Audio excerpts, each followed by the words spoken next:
Welcome back, guys. Today we are going to discuss this very important topic of cell injury. This is the next topic we are going to discuss after cell adaptations in this pathophysiology module. Let's get started.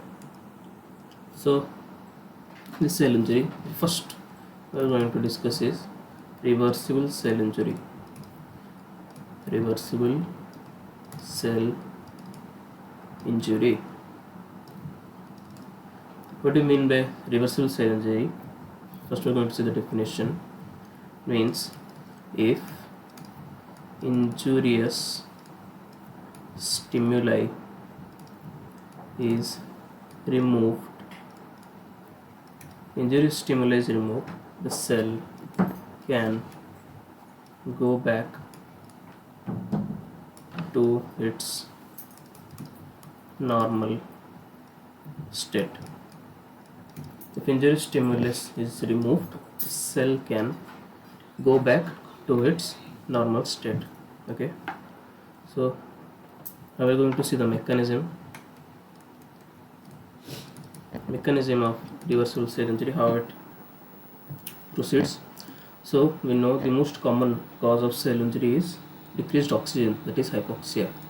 So there is decreased oxygen, which is our hypoxia. This hypoxia acts upon mitochondria. As we know, mitochondria is the site of ATP synthesis. So there is decreased ATP synthesis and oxidative phosphorylation. Decreased ATP synthesis and oxidative phosphorylation where in mitochondria. This will lead to several things. First, there is, as we know, reduced activity of sodium potassium ATPase. There is decreased activity of sodium potassium ATPase pump. Okay, so which will lead to influx of sodium along with water and efflux of potassium. We know sodium potassium ATPase causes efflux of sodium and influx of potassium. Here this opposite will happen. There will be influx of sodium ions, along with sodium water will move into the cell and there will be efflux of potassium, which will lead to cells swelling up, or this is also known as hydropic change. Water moves in, so this is called hydropic change, also called as cloudy change. Cells swell up, which is known as hydropic change and also known as cloudy change. Here some important features are: there will be endoplasmic reticulum swelling, there will be mitochondrial swelling,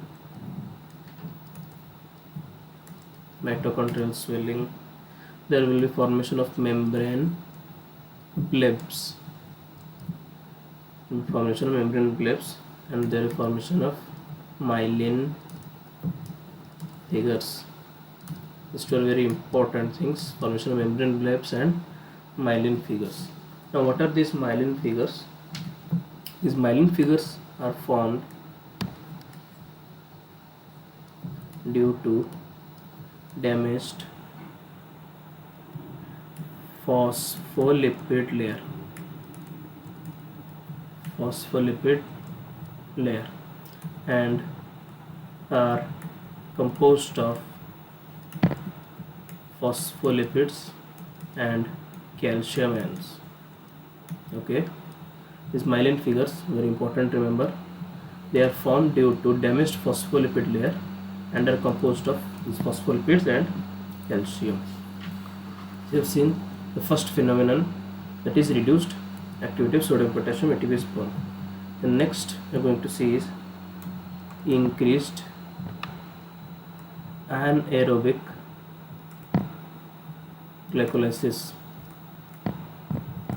Increased anaerobic glycolysis, which will lead to obviously lactic acidosis, accumulation of lactic acid, leading to decreased pH,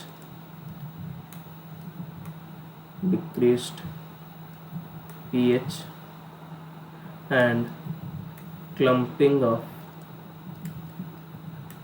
chromatin material. Okay.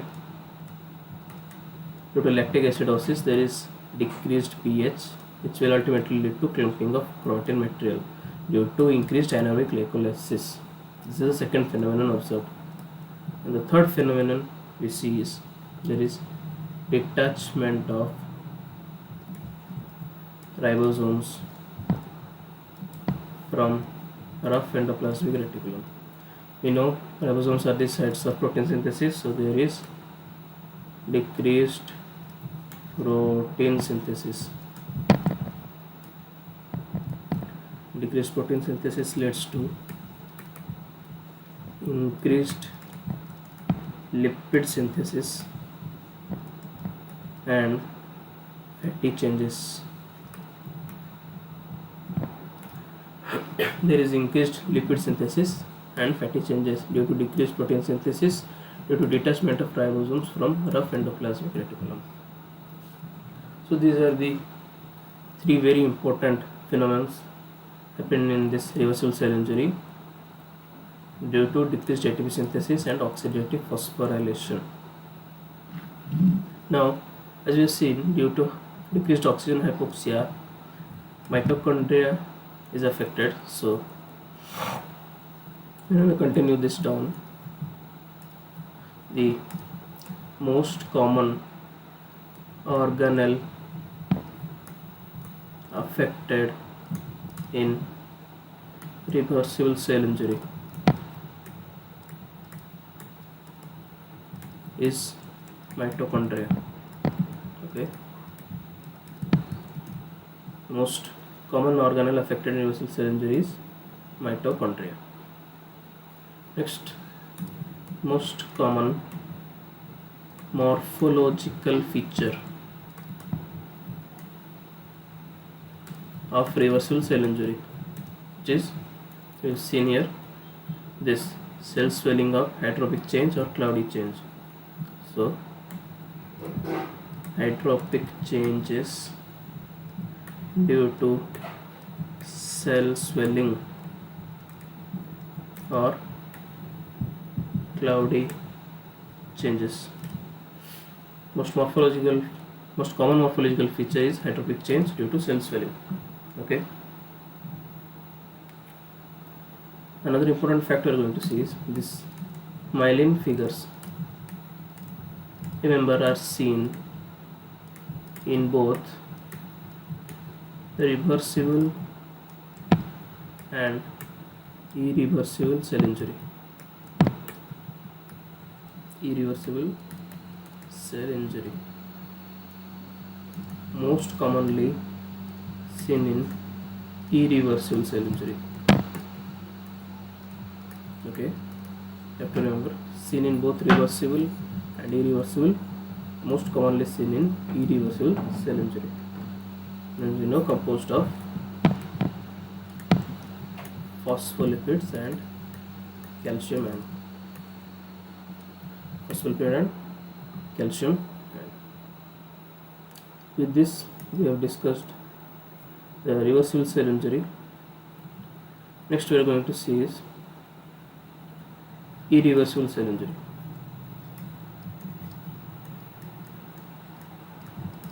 Irreversible cell injury.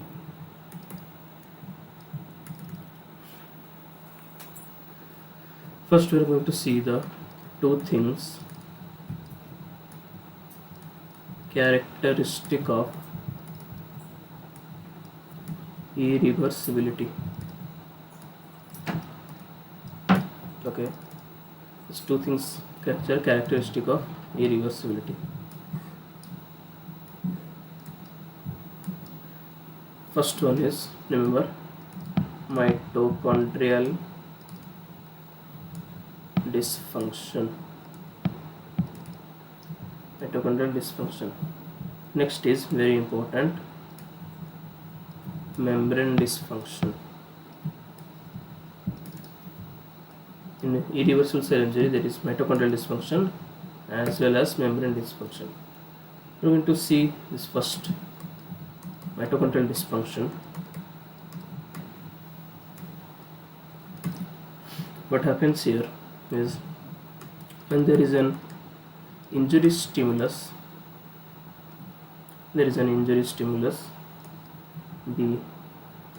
mitochondrial membrane loses its selective permeability. We know mitochondrial membrane, both the outer and inner membranes are selectively permeable. So the mitochondrial membrane loses its selective permeability, and there is increased levels of cytosolic calcium. Increased levels of cytosolic calcium.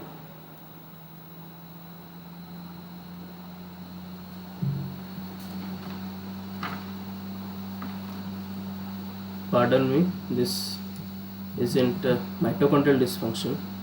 I'm sorry, this is membrane dysfunction.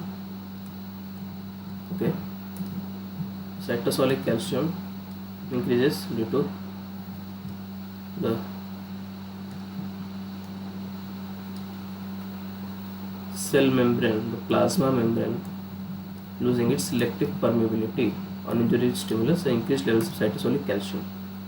This will lead to some dysfunction in the enzymes. The enzymes such as phospholipases. Okay, phospholipases. This leads to breakdown of phospholipids. Phospholipases causes breakdown of phospholipids. This leads to membrane breakdown, further membrane breakdown and formation of myelin figures. Okay, phospholipases causes formation of myelin figures. Next enzyme is endonucleases. Endonucleases causes, we know, DNA damage. Third is the DNases, also causes DNA damage. Fourth enzyme is our proteases. This proteases causes, we know, protein breakdown. Okay, now the fifth is the ATPases. ATPases causes ATP decreased levels. So I've seen the 5 important enzymes that are defective in membrane dysfunction: phospholipases, endonucleases, DNases, proteases and ATPases, due to increased levels of cytosolic calcium. So here on clinical correlation we are going to see in disorders like myocardial infarction or liver diseases. Okay, we tend to do some enzyme analysis in mitochondrial infarction and liver diseases. These enzymes can be measured. The enzymes can be measured in blood. Okay, because there is membrane dysfunction. There is membrane dysfunction which leads to leaking out of enzymes. Okay, in myocardial infarction is when we suspect myocardial infarction, we tend to do enzyme analysis of troponin proteins, creatine kinin proteins. In liver disease we tend to analysis ALT or AST. So in these disorders there is membrane dysfunction which leads to leaking out of enzymes into the blood, so the enzymes could be measured in the blood. Next is our mitochondrial dysfunction.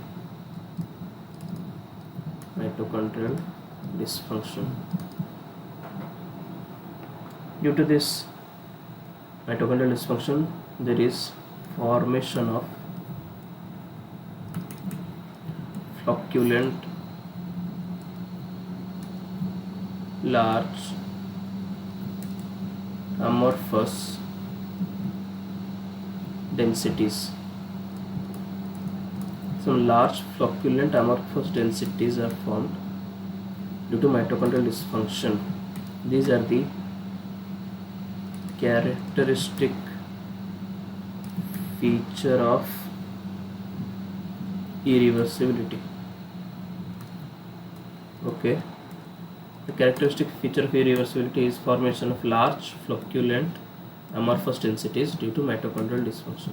Remember, this mitochondrial dysfunction properties can only be seen on electron microscopy. Okay, this can only be seen on electron microscopy. On light microscopy we tend to see the nuclear and nuclear membrane features, but mitochondrial dysfunction, mitochondrial features can only be seen on electron microscopy. Then next we are going to see some nuclear changes.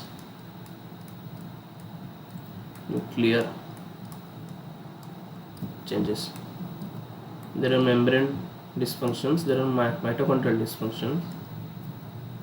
Here we are going to see some nuclear changes. So this nuclear changes occurs in 3 steps. The first step is called pycnosis. In this pycnosis there is shrinkage, clumping of nuclear material, that is chromatin.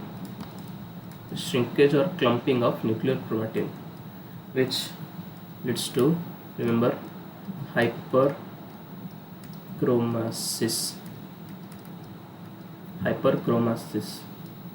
Pycnosis causes hyperchromasis. The next stage that takes place after pycnosis is, remember, karyorrhexis.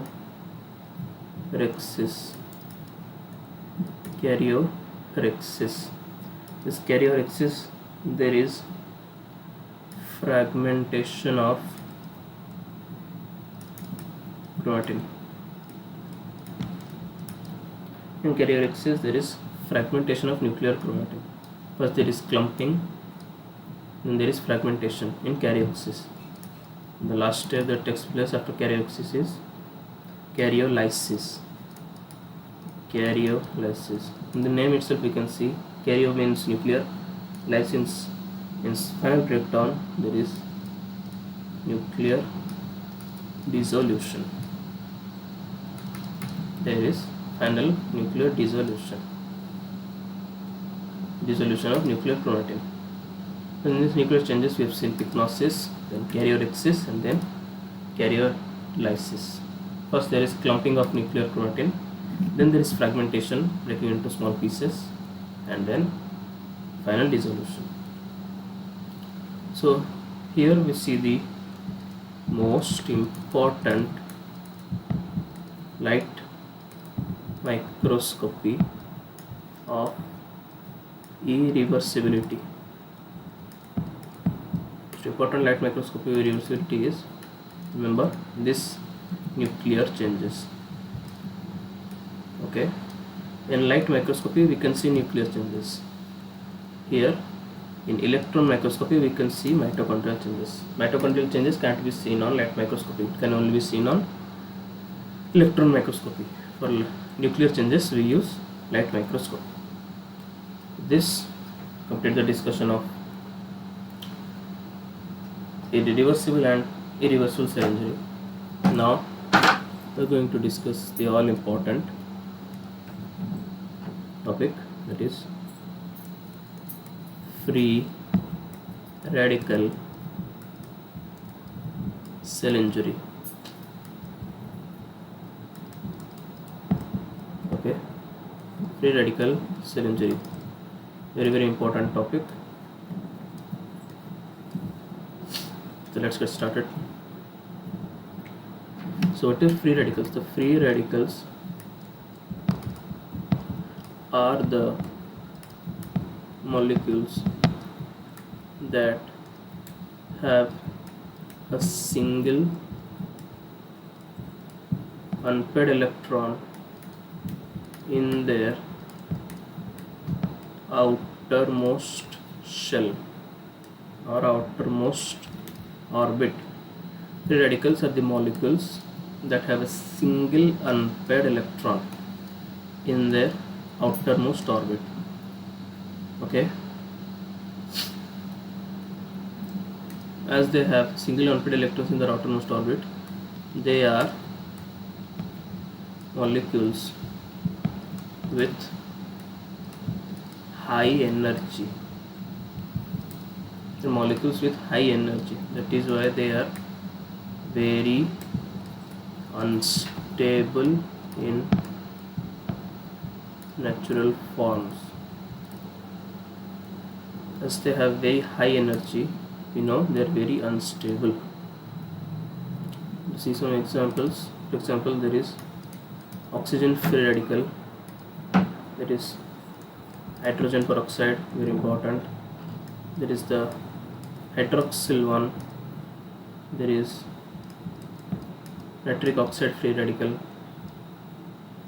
Of all these, this hydroxyl free radical is the most potent free radical.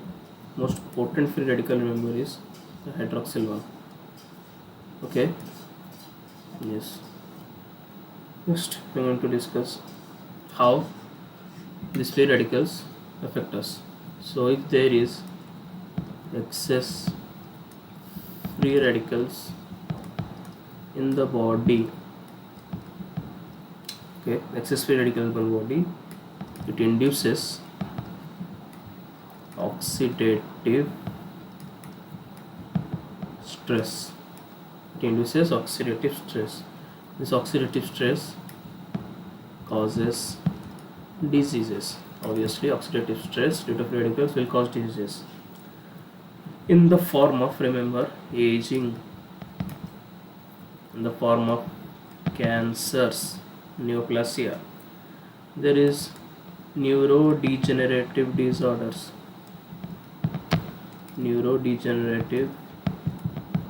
disorders.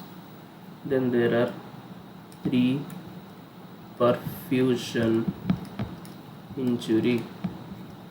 Remember, in the ischemic reperfusion injury there is free radical injury. We are going to discuss all in CVS module, don't worry. It causes disease in the form of aging, in the form of neoplasia or cancers.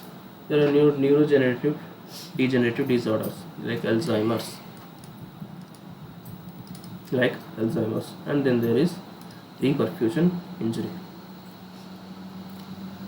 Next we are going to see this production of free radicals. Okay, how these free radicals in our body are produced. Okay, the first source is our all important oxygen. Okay, from this oxygen it loses an electron in this outermost orbit and forms an oxygen free radical, very reactive species. On this acts our important enzyme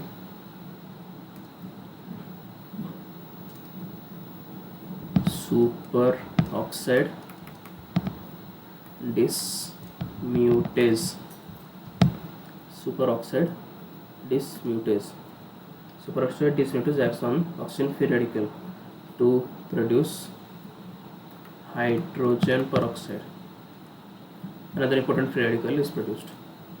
On this hydrogen peroxide, remember, acts glutathione peroxidase. Glutathione peroxidase acts on hydrogen peroxide. Finally produces, we know, hydroxyl free radical. Okay.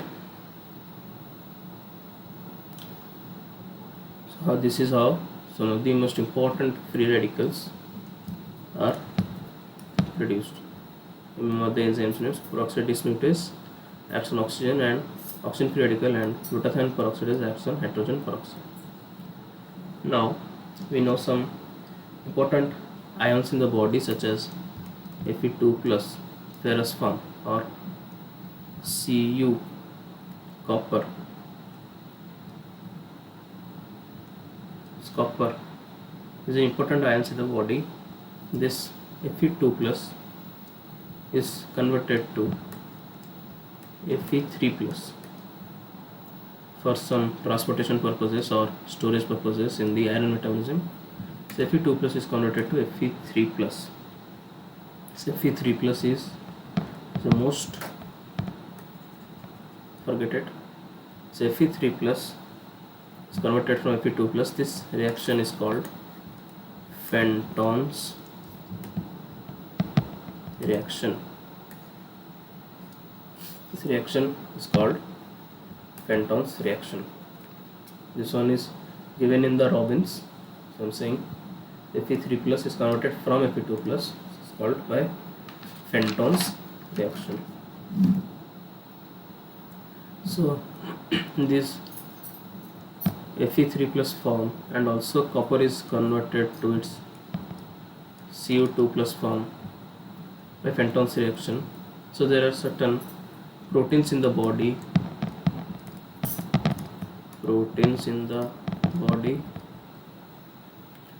that keep these ions in the bound form.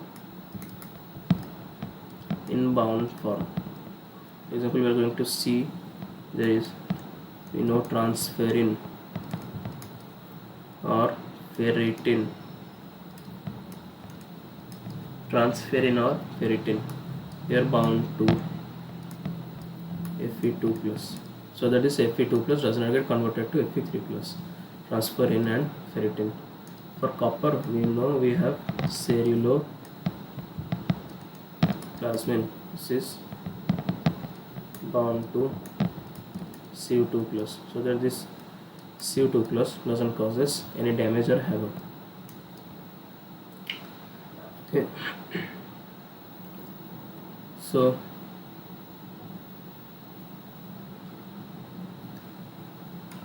now we are going to see the free radicals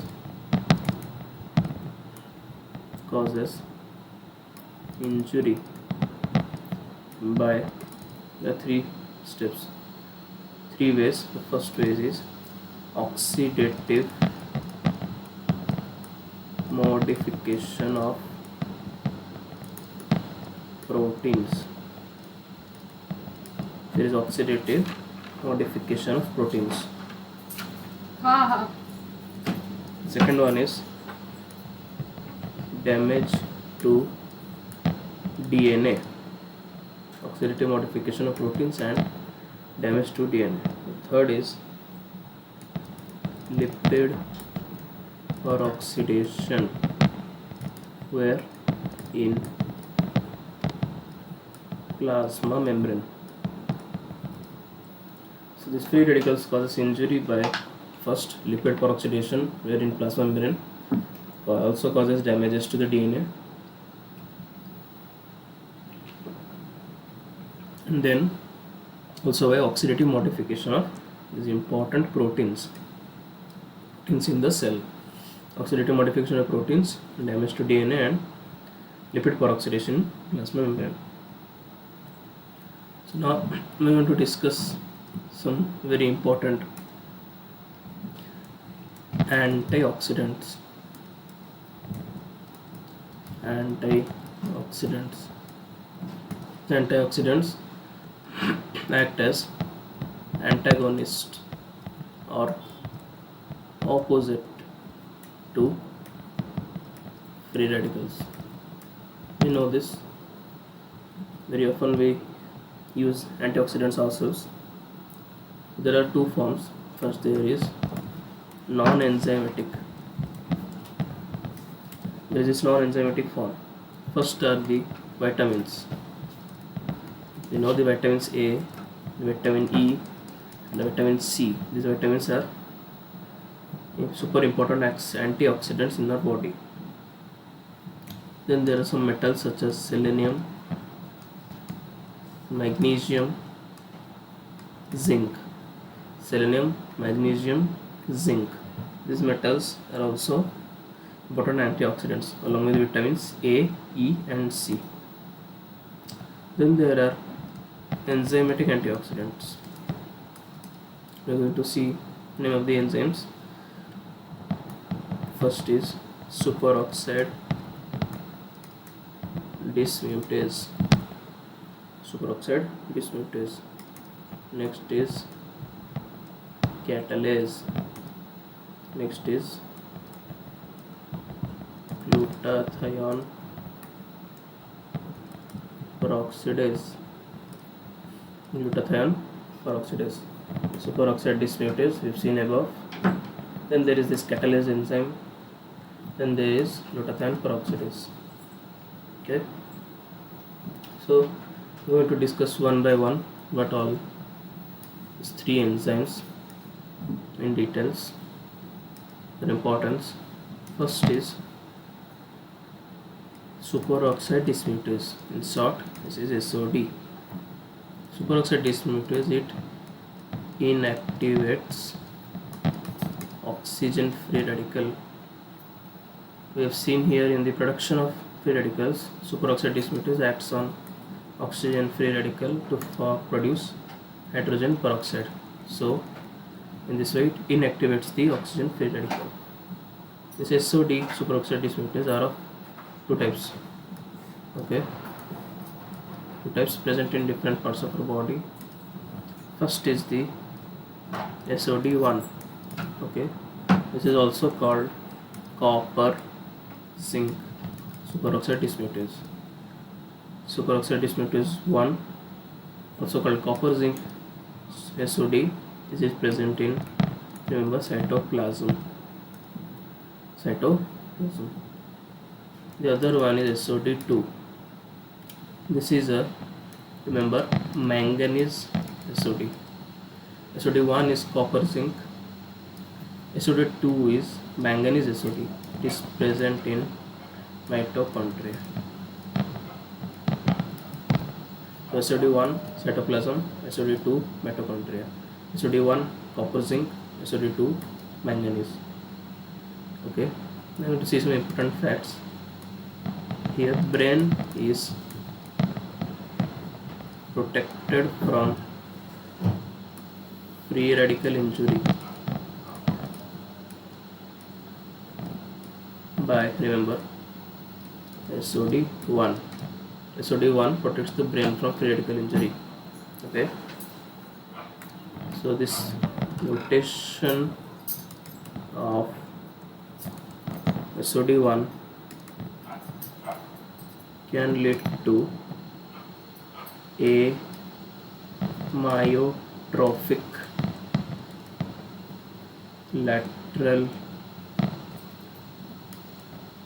sclerosis of brain.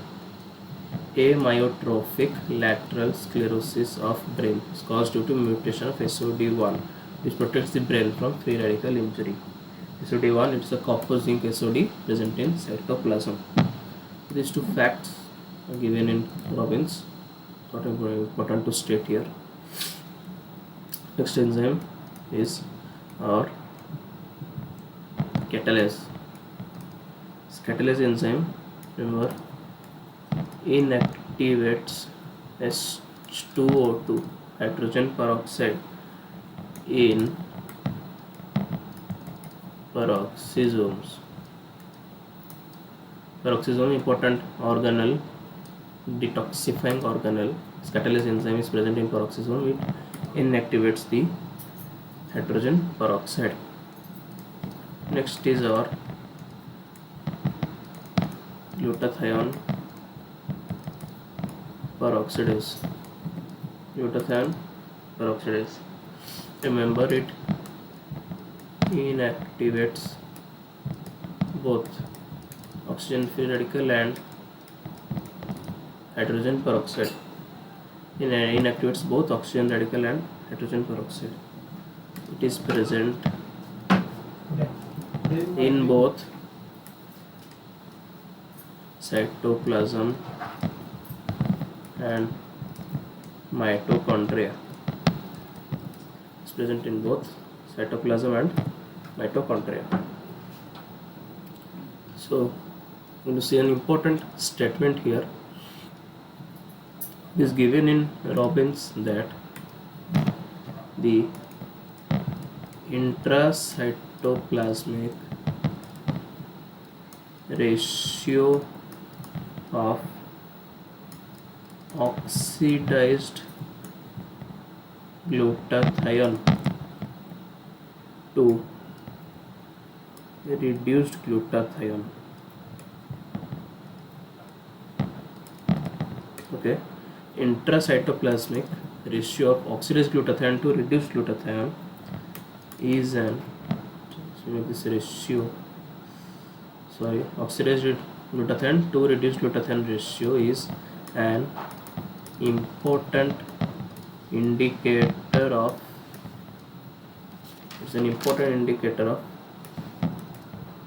oxidative state of the cell. So very important statement. Intracytoplasmic ratio of oxidized glutathione to reduced glutathione is an important indicator of oxidative state of the cells. The oxidative power or the oxidative state of the cell is determined by the intracytoplasmic ratio of oxidized to reduced glutathione. Remember, oxidized to reduced glutathione. Oxidized to reduced glutathione. Next important topic we have to discuss here is called endoplasmic reticulum stress. Okay, endoplasmic reticulum stress. So we know this endoplasmic reticulum is the site of protein synthesis. Endoplasmic reticulum is the site of protein synthesis. An important step in this protein synthesis is called folding of proteins. Folding of proteins is done by chaperones. Remember chaperones, these are the heat shock proteins. So this folding of proteins is done by these chaperones. Okay, so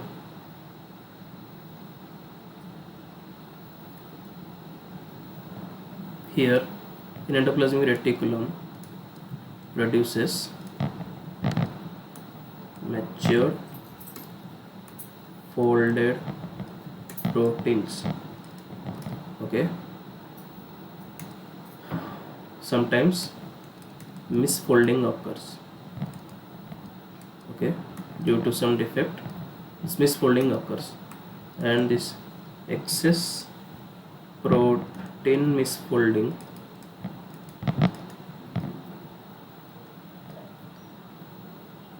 is transported to cytoplasm. This misfolded proteins transported to cytoplasm is degraded by, remember, ubiquitin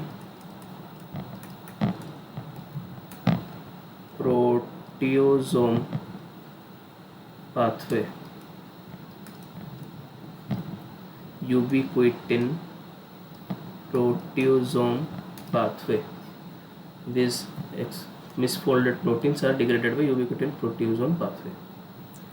In case this pathway doesn't live up to its expectation, there is excess of misfolded proteins, which certainly lead to some important diseases. Excess of misfolded protein leads to some important diseases. We're going to see those diseases. What are those? First, we're seeing the protein and the diseases. The first protein is the LDL receptors. We know LDL receptors causes disease. Remember, familial hypercholesterolemia. Familial hypercholesterolemia caused due to LDL receptors. Next protein we're seeing is hexosaminidase beta subunit. Beta subunit of hexosaminidase.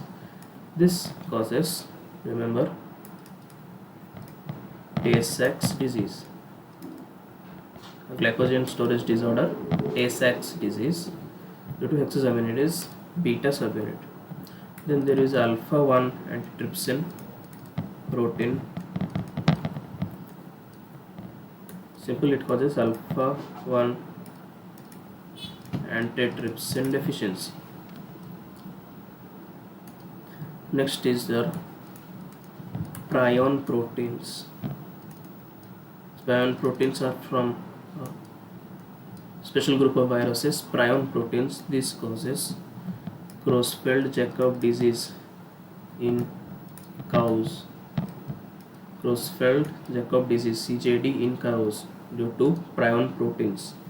Then there is A-beta amyloid. A-beta amyloid in humans, it causes very important Alzheimer's disease. Last is the cystic fibrosis transmembrane regulator. So chloride channel cystic fibrosis transmembrane regulator. This causes very common cystic fibrosis. It's a, remember, chloride channel defect. Chloride channel defect causes cystic fibrosis. With this, we complete today's discussion on cell injury. First, we discussed reversible cell injury, its features, what happens. Then there is irreversible cell injury, the membrane dysfunctions, the mitochondrial dysfunctions, and the nuclear functions. And then we discussed an important topic, free radical injury, the free radicals, how they cause injury, where some of the important enzymes are present and their roles. And lastly, we discussed endoplasmic reticulum stress and some misfolded protein diseases. Very important module, guys. Please do keep revising them. Thank you and good luck. I will catch you in the next one.